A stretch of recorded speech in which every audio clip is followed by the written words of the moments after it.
Super Tuesday is upon us. That's the day where 14 states have Democratic voters go to the polls and decide who their nominee ought to be against President Trump.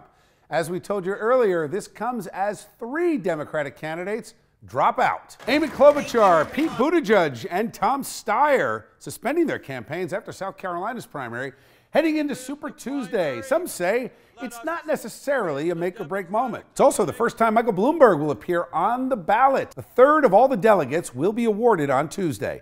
In the 14 states and American Samoa, most delegates will come from California, followed by Texas and North Carolina. All right, let's bring back tonight's A-plus panel, Afia Yunus and Allison Young. Afia, I'll start with you on this. I think it's a very big deal tomorrow, and it really is decision time for the national Democrats as to where those superdelegates might go. You might see a situation where Biden and Sanders are neck and neck coming out of tomorrow. What do you think? Yeah, and you're going to see Biden trying to leverage that huge win in South Carolina and also try to get the voters of color from California. But everything is showing that we're going to get a big win for Sanders. So I'm hoping that that comes out to be true. So, Allison, is this the end of identity politics, at least for the time being, in the Democratic Party? You're down to 2 old white guys.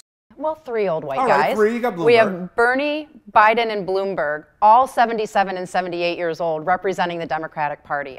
We're not going to talk about the big tent of the Democratic Party anymore. That's not who they put up there. If Bloomberg does not come out on top, has he got to drop out even with all his money?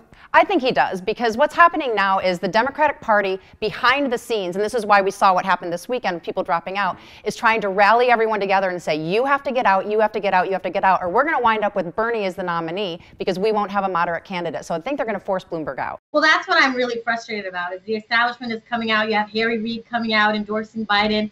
And it's just very frustrating. They made this mistake 4 years ago, and we refuse as voters to allow them to do that again. Any predictions on tomorrow? Afia? Sanders, 100%. What do you think? Predictions? Does Bloomberg win 1 state? No, I don't think Bloomberg wins any states, but I think Biden gets all of the Klobuchar and Buttigieg delegates. Okay. Thanks, guys.